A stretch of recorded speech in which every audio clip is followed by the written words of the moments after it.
Ok, alors donc dans un premier temps, je vais vous montrer comment faire en sorte, si je rentre mon code, le code Windows Hello, comment faire en sorte que votre bureau il ne ressemble plus à cela. Parce que ça c'est un bureau qui est très mal rangé. Et même s'il ressemblait, je vais vous montrer donc. Oui donc même ici en gros si vous faites avec cette option, alors attendez je vais plutôt, pardon, hop, CTRL F, je vais plutôt me mettre en mode plein écran par contre, voilà ça enlève ma caméra. Même si vous faites ici clic droit donc sur Windows et que vous faites donc affichage et que vous faites réorganiser automatiquement les icônes, même ça, moi je considère que c'est très mal rangé. Si on fait un CTRL Z, ça marche pas. Même comme ça, c'est très mal rangé. À la limite, c'était presque mieux rangé. Quand c'était. Je sais pas pourquoi il fait ça. Ah oui, parce qu'il a fait. Hop, faut le décocher, pardon. Ça fait un petit moment que je peux aller sur Windows. Alors. Voilà, mais voilà, ça c'est tout à fait l'exemple d'un bureau qui est très très mal rangé. Vous voyez, donc admettons, bon là j'ai fait des trucs fictifs. Hein. Donc déjà ici, qu'est-ce qu'on peut voir des noms de dossiers pas très explicites. Je sais pas, par exemple, ici, si on rentre sur Patrick, bon bah déjà il n'y a rien. Ou par exemple Julie, on pourrait croire aussi, on pourrait se demander, tiens c'est peut-être des photos. Puis là il y a les images de Julie, hop, on pourrait dire que c'est voilà, c'est des photos de, je sais pas, de Julie, peut-être ma fille Julie. Ici là il y a des photos aussi donc d'enfants, hein, de mes enfants par exemple, on pourrait dire de vos enfants. Ou ici encore il y a la musique, hein, on pourrait dire qu'il y a de la musique, c'est bien beau tout ça. Hein. Ici il y a le raccourci calculatrice, alors que bon, en fin de compte avec le raccourci clavier F12, vous pouvez ouvrir automatiquement la calculatrice. Alors moi ça marchera pas parce que c'est une machine virtuelle.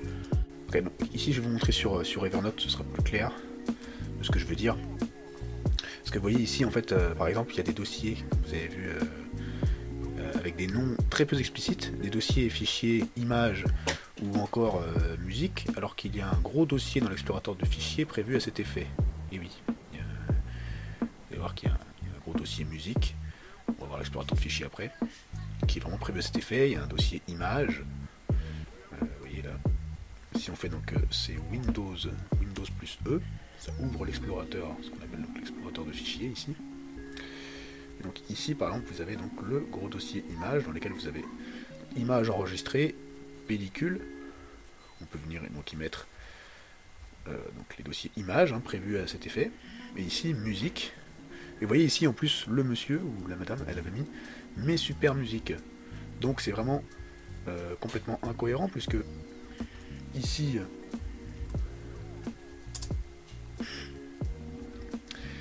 elle a des musiques et elle a des photos par exemple là, des photos de voitures ici. En plus ça c'est écrit voiture alors que vous allez voir ce sont des voitures de sport.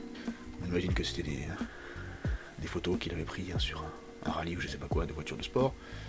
Voilà ici en fait il a appartement, on sait pas trop ce que c'est, on sait pas si c'est des numéros ou quoi. Voilà tout plein de bêtises, Patrick, photo Janine. Donc ici en fait vous allez voir je vais tout simplement vous montrer comment bien réorganiser. Donc je vais effacer tout ce qui est inutile et donc on va remettre bien les dossiers au bon endroit. Déjà dans un premier temps. Ici donc comme vous avez donc, dans l'accès rapide, vous avez musique. Donc mes super musiques, ça c'est pareil, c'est nul. On va virer ça, on va mettre juste musique avec un S. Par exemple on met ça là-dedans. Et puis lui on va lui donner un titre plus explicite. Faut bien mettre des titres spécifiques. Faut mettre. En plus bon là c'est écrit en anglais. Faut mettre musique. Je sais pas moi. Musique comme un vent. Ça c'est un bon groupe ça. Comme un vent sur SoundCloud. Je vous invite à aller voir. Voilà. Tac. Par exemple. Voilà je vous réorganise. J'efface tout ça. Un petit peu tout ce qui sert à rien. Puis je vous reprends. Ok, donc un vrai informaticien, en général, c'est pas que c'est un feignant, mais c'est que pour optimiser son temps de travail, il va utiliser beaucoup de raccourcis, comme les raccourcis clavier, comme je vous ai montré.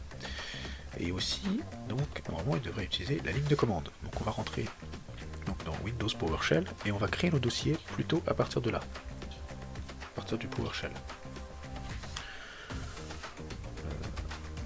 PowerShell, c'est pas vraiment c'est pas l'invite de commande, on aurait pu aussi ouvrir l'invite de commande, mais c'est beaucoup plus simple en PowerShell puisque vous avez les commandes Unix qui, moi je trouve, sont beaucoup plus. Enfin, vous n'avez pas toutes les commandes Unix, mais en gros c'est les mêmes commandes que Linux, qui sont beaucoup plus, je dirais, ergonomiques. Et si on fait, moi j'aime bien faire un clear, c'est juste pour clear le terminal. Et donc ici, moi ce que je vous propose, c'est de créer simplement 4 dossiers, 4 ou 5 dossiers on va dire, qui regroupent en fait avec des noms explicites, qui vont regrouper tous vos fichiers, vos dossiers les plus importants. Faire un dossier, je sais pas moi. Déjà la commande c'est mkdir, ça va créer un dossier. Donc on pourra dire donc le. Alors par contre dans la ligne de commande il faudra mettre toujours des tirets ou des. Moi je mets des underscores avec la touche 8. Donc je vais mettre compte et assurance par exemple. Ce sera plus explicite que mes comptes, d'accord. Compte et assurance. Hop. Non, là j'ai fait une grosse bêtise. J'ai envie de me déplacer dans. C'est pas grave, comme ça j'ai fait l'erreur, comme ça vous allez voir. Bon là il l'a pas créé de toute façon. Il faut se déplacer déjà dans. Vous voyez avec la commande ls, on voit en fait qu'est-ce que contient donc, le gros dossier principal, en fait, enfin le gros disque local C, donc user et péri, donc ça contient tout ça, donc il faut se déplacer dans desktop, qui est en fait le.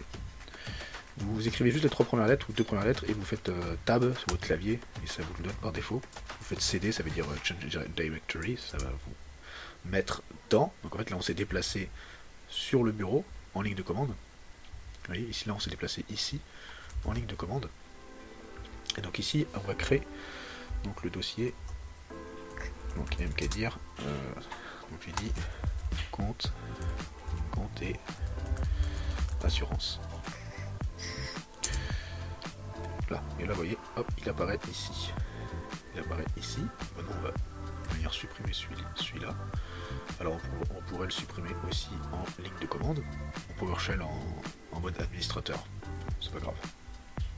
On va le supprimer comme ça. De toute façon, je vous conseille pas pour l'instant d'ouvrir votre PowerShell en mode administrateur, on va rester comme ça. Ok, donc là ici j'ai créé donc mes comptes et assurances. On va créer un autre dossier qu'on va appeler par exemple, on s'imagine que c'est un développeur web.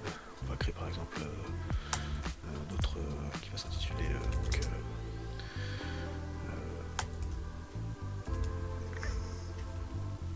projet. Hop, ici vous voyez c'est très explicite parce que en fait dedans dans ce. Bon là je vais juste vous montrer comment on fait pour changer l'icône. C'est ça qui est bien aussi sur Windows, c'est qu'on peut mettre des icônes comme ça comme ça parle bien. Donc ici par exemple on va dire que c'est pour du web, je sais pas moi. Ouais, si celui-là il me parle bien, hop, ok. Donc voilà, donc ça sera pour les projets web. Domicile, bon, si on va le supprimer, paf. Tiens, on pourrait créer aussi un. Mais pareil, planning, c'est pas très. On va le supprimer, c'est pas très explicite. Planning, on va plutôt créer donc. On pourrait dire voilà, en fait, faut vraiment prendre des noms de dossiers très parlants, quoi, très précis. Voilà, c'est ce que je veux dire en fait, très précis. Ouais, par exemple, planning donc plutôt planning de l'année comme ça. Normalement, faut éviter les accents. Vous voyez, là, planning de l'année. Planning de l'année.